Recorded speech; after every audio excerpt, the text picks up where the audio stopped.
Starting with a podcast. I am joined in studio today with Shailee Aldinofi, joining us from the DC office from the organization ConsenSys, which is one of the prominent organizations in the Ethereum and blockchain ecosystem. But Shailee, thank you so much for joining us.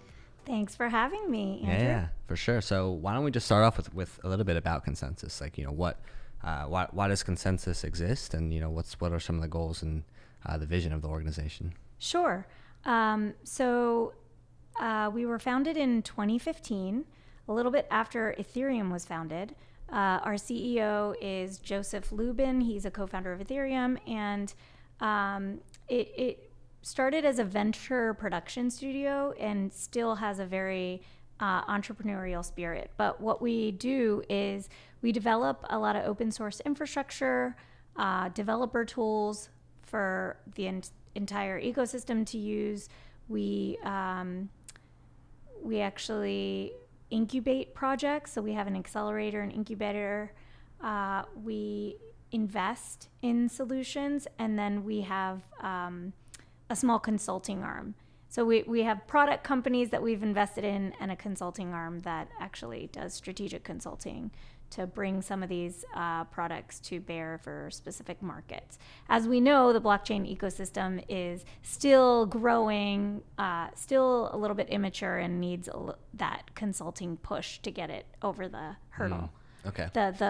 I like to say the hump, or crossing the chasm. Yes. And so your focus is more on the consulting side of things, right? Yes. Okay, got it. And so this was like, how did you? Well, I guess we should start off probably with your world, or with your time in the development world, because you've had some interesting experiences, interesting projects over the time that have led you to this whole concept of using blockchain for social impact, and how blockchain can help the developing world. So you started your career with Chemonics, was it? Or yes. Okay. So I started with Chemonics, was there for actually, before that, I did IT consulting for the U.S. government for Accenture, then went to Chemonics, did USAID funded projects in economic growth, financial inclusion, trade, some agriculture related projects, and then moved over to FHI 360, where I focused more on mobile money, mobile for development, like content, etc., in Africa and South Asia.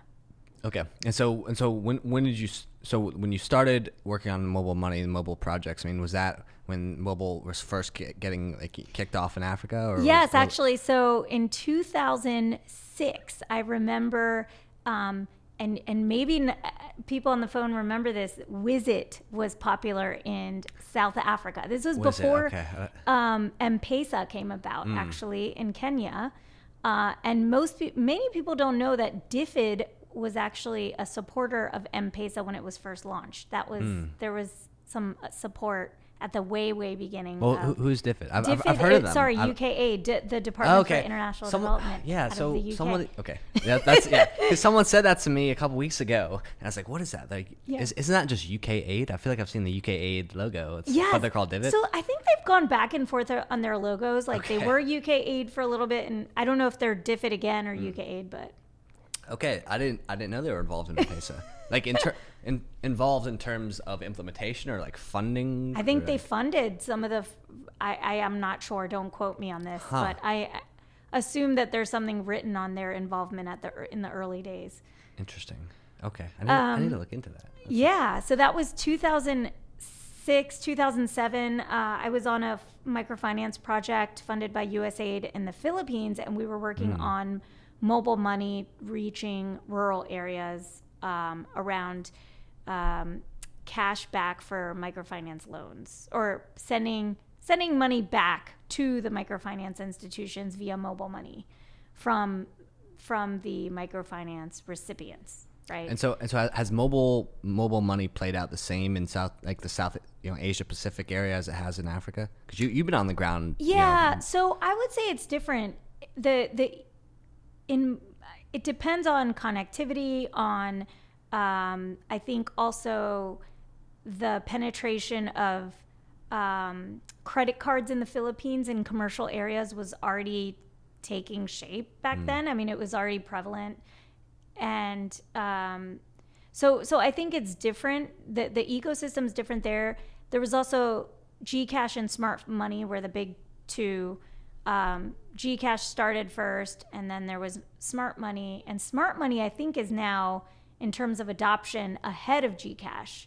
And I think And what markets are is that Philippines? Yeah, in the Philippines. Sorry, that was in the Philippines. Got But I would say it's different in Southeast Asia to Africa because of, depending on how many competitors you have, what the policy environment is, what the e-commerce environment is like, because oftentimes e-commerce is linked to some of the mobile money, Right. and it helps it take off, like the adoption. Yeah, so it has to do with all of that. Yeah. E-commerce in Africa is still, I mean, way too early. There's no, Right. it's not even an issue. Well, it is partly an issue of different challenges on internet, but it's mainly infrastructure. Right. Also addresses, right? That's still a problem. Right. Well, there's a really cool company in Dubai called Fetcher that basically is trying to solve that by creating a delivery system that's based on mobile phone location. Okay. And so there are companies solving that piece of it. Okay. But when it comes to, entrepreneurs can't solve roads. Right. And so until that, I don't know, until that gets solved, or until drones can deliver, pretty consistently, which maybe is a big startup opportunity in Africa, last mile delivery with drones and in the big cities. Right. Or from city to rural, that just Right. that. Yeah. Sure. But I mean, the way e-commerce is going to have to develop at first, it's going to be focused in the cities, right? You're right. But yes. Eventually, but if you're able to figure out that drone infrastructure in the cities, then that can probably pretty easily scale out to the rural areas. Yeah. Will the government let it happen? Or governments, I should say. It's going to be on a country by country basis, Yes, I guess. I think so. Yeah. Depends. Yeah. Okay. So your transition was kind of in the developing an aid world into mobile money, and then into blockchain from there. Yes. So I saw this challenge around liquidity management, around traceability of payments, B2B, B2B2C, all the different models, the challenge of interoperability and APIs. I mean, there were a lot of challenges to getting mobile money to scale, and we actually haven't seen too much success there. I mean, M-Pesa was like Safaricom took off, and M-Pesa took off because it had the dominant market share and had a lot of support from the government, right? And we've seen that was a success. But there's maybe 4 or 5 countries in Africa where mobile money has really, really taken off, right? What do you think? Yeah, I mean, it's probably around that. I mean, it's like there's so many, every Africa business conference is fintech. It's all fintech, Really? fintech. And what the issue, we have to move beyond M-Pesa as the case study. Because it's for years now, everyone just says M-Pesa. And it's always what they point to as this is the case study of mobile money in Africa. It's an outlier. But, Yeah. That's a good quote. I think groups like Cellulant and some of the other, I would love to keep up with what's going on with some of these third-party aggregator types. Yeah. Like Bionic and others, because those I thought were trying to solve the issue of interoperability in the payment space through the APIs and connecting with the various, right? So that you could go from one telco to the other and have the payments. But I don't know I haven't kept up with that. But what led me into blockchain was this issue of identity, right? And so, we have the 1.7 billion unbanked, then you have the 1.1 billion without an identity that's legal. And that prevents the KYC from happening. You can't get SIM in certain areas if you don't have the KYC. So that's just like a basic barrier to access to any kind of service, not just banking, but essential services, even health. So I came into this digital identity started to be a focus of my work a little bit. And I learned about India's Aadhaar. And I said, wow, this is amazing that they were able to do this in 5 years. I think it's a fantastic example for countries globally. But there's one issue. All that data is sitting in one location, and it's a honeypot for hackers, right? So the other thing is, what if you use a national identity in the way that it could be used or should be used to actually deliver services to citizens and use it for KYC and all these other things, then you're creating a trail of data linked back to that honeypot, and then it becomes a real big security issue. Yeah, that makes sense. Also, like, what if the government changes hands? What if the government becomes, someone that's using it for profiling of certain groups? That's or an entity that's doing that. So I realized that blockchain, you could have decentralization of the data, so a single source of truth, but no single point of failure. And I found that to be very interesting.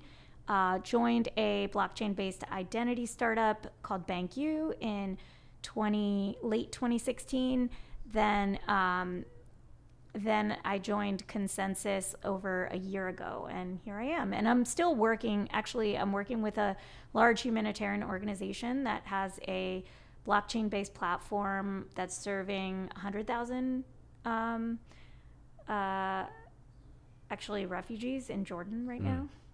And they're trying to extend their platform and they've been operating since 2017. They're trying to extend their platform globally to a number of humanitarian organizations. So I still dabble in the humanitarian space and within,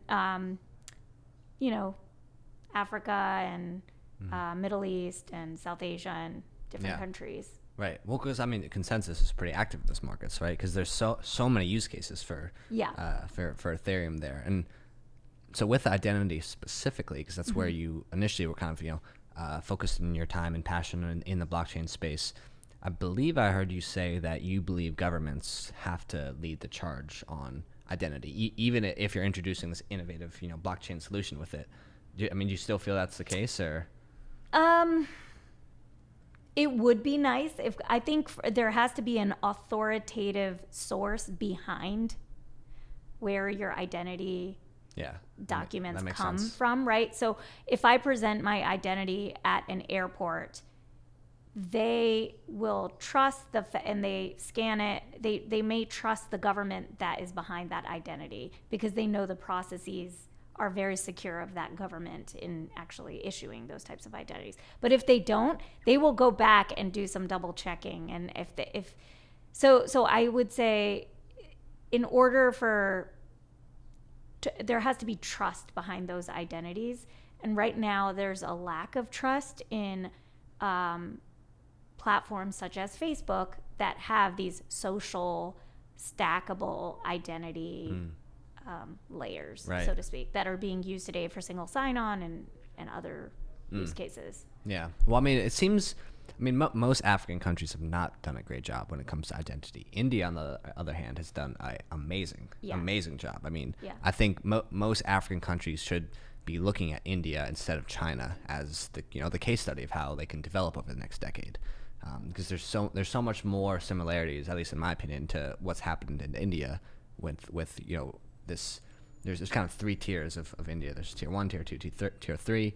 Tier 1 is kind of like similar to the Mexico economy. Tier 2 is more similar to the Nigerian economy, and then tier 3, which is huge. There's not really a comparable economy in Africa, but I think when it comes to identity, Nigeria specifically is going to have to lead the charge because there's so many people there.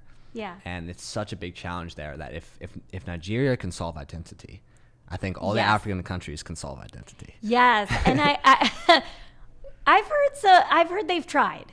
I've heard they've tried, and there have been failures, and I wonder where that's coming from.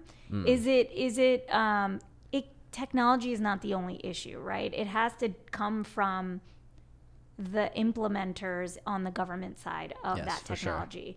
Sure. So I would like to understand what that was, and also if technology was involved, and I want to say I heard a rumor that one of the big fintech companies, American fintech companies that issues a lot of credit cards, I won't say who, tried to do digital identity in Nigeria and failed. And really? So Yeah, we may want to research why that was. I think it was because the business model was too expensive for the country to recover costs. Well, so whatever they deploy, it has to make sense for that country. Yeah, well, I anticipate that there's one of the reasons that it failed is because there's certain people in power that don't want the true population numbers to come out.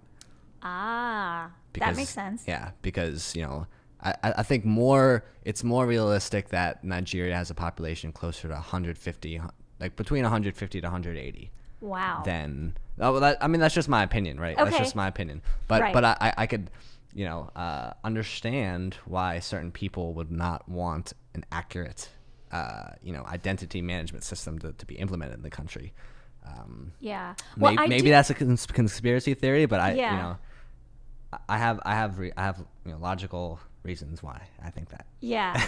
Well, so it would be great if Nigeria took the charge, but I do know that there are some countries in East Africa that are talking to the ID4D team at the World Bank and the Indian team that was behind Aadhaar to get ideas for how to roll it out and to help them develop plans for a national digital identity. And I think the World Bank helped Malawi get that going. So it's happening. I would say maybe East Africa will be before Nigeria. I would guess so. Yeah. Yeah. But okay, so identity. What else is or maybe Ghana? Sorry, that's the other country. Yeah, I think Ghana's certainly one of the best governed, well-run African countries. I haven't been. I still have not been to Ghana. That's I would love to go. Top Me of my too. list. Yeah. Top of my list to go to. Yeah. Ghana, Rwanda. I need to hit at some point. I'll be in Ethiopia on November 19th. Nice. And we'll be doing a live podcast from the Africa FinTech Summit there. I love Ethiopia. I have not been. I actually went to Addis. I went to Lalibela. If you have. What's Lalibela? It's, oh my gosh. You have to go. Let's talk about this after the podcast. That sounds like a concert. That sounds like a concert. No, there are these ancient churches that are dug into the ground. And people say that like Jesus and the apostles traveled through there and spent time in those churches So I don't know the details. I can't remember, but I went there in 2008. Check out Lalibela if you can. Okay, for sure. It was like a good 2-day road trip. So. Okay. I mean, the first thing that came to mind, I was like, oh, so it's like Lollapalooza maybe for Africa. Also, there's a restaurant called Lalibela here because there's a big Ethiopian oh yeah, so many Ethiopian restaurants around here. It's in Logan Circle. Oh, amazing. Yeah. Amazing. Okay. Yeah, we'll talk offline about that and maybe we'll create some bonus content. Yeah. But I do want to get back to, so identity is obviously one use case that's super, super important, and blockchain introduces, I think, security and also economies of scale that makes sense. Yes. But what are some of the other use cases that ConsenSys is, or you're focused on at ConsenSys right now? Yeah, so we're starting to see a lot of interest in, I would say, trade finance, supply chain. Those are the lower hanging fruit, easier use cases that are taking shape now. There are $3 trillion of untapped trade from emerging markets, and I think blockchain is going to definitely have a role in bringing finance to those markets. And so we're starting to see some of those things. In terms of how that's being implemented, so we are seeing consortia develop so that they can disrupt an entire sector, right? So in the case of trade finance, we're working on a platform called Comgo, and that's with 15 banks and corporates, and it's trade finance commodity exchange, starting with the oil and gas sector. I think Africa is on the roadmap for that platform to eventually, work into. So that's exciting. And then, but yeah, consortia, that's what it's looking like right now. These private permissioned consortia is where things have started, but as they form and build their knowledge in blockchain, they're starting to see the benefits of permissionless and public usage of blockchain. And then we're moving into Ethereum 2.0. So once we have faster transaction times, new business models are going to start emerging. And I think we'll see some new use cases on mainnet that we didn't see before because it was too expensive and too slow for people to actually build on. So the killer features that are coming out in 2.0 that's going to allow that is just transaction speed? Is that like the transaction speed, proof of stake? So, yeah. Okay, got it. And like, what are you seeing like with ConsenSys? I mean, a lot of the people that are working with you all is like, and the teams building on Ethereum, are they still mainly like the global north, like US, Canada, Europe, or like, is there a lot of activity in like Africa, like on the ground teams doing stuff? So there are a lot of on the ground teams doing things. We have no idea. Actually, I don't know where the most Ethereum nodes are in Africa. That would be an interesting exercise to understand, like a heat map of Ethereum nodes in Africa. South Africa is definitely, and Kenya, we've seen a lot of movement there. We worked with the South African Reserve Bank and 7 commercial banks on kind of reimagining what a real-time gross settlement system could look like. And we did 70,000 transactions within 2 hours with complete confidentiality on Ethereum. No, it wasn't. I think it might have been on Quorum. I can't remember. But there's a case study on this that's public that people can look up. And that's interesting. So that was good. I met or maybe I'm thinking of Quora. I met the Quora team when I was in Nigeria, not the Quorum team. Yeah. But ConsenSys is not doing work in West Africa. But I think in terms of land registry, all over Africa, there's interest in leveraging blockchain for land registry. And then what comes out of that, like real estate transactions, is the real profit-making piece to that, right? So Ghana, there's been some interest at the highest levels on land registry. I would anticipate that's a roadblock you're going to hit in a lot of countries because there are a lot of people that don't want transparency. Public. Yes, they don't want that. Right. Yeah. But so how do we do this in the private sector such that we can just get it done? Right. You know, kind of like TurboTax. The IRS didn't create TurboTax. They just started interoperating with it because so many people were using it. Right. How can we do that for land registry? Yeah, interesting. I mean, it's going to be the right corporate partners, right? So, right. I think. Why isn't ConsenSys doing stuff in West Africa? Like, is there a reason? I mean, obviously you can't do everything, right? Yeah, we can't do everything. I think we would love to. I think we just can't be everywhere. But I know Elizabeth Rosiello has been very. So she was one. I think she was episode 1 of this podcast 3 years ago. Yeah. Great. Yeah. So I just saw her at Money 2020. Yeah. I saw a live stream of that. Yeah. She's amazing. Oh my God. We got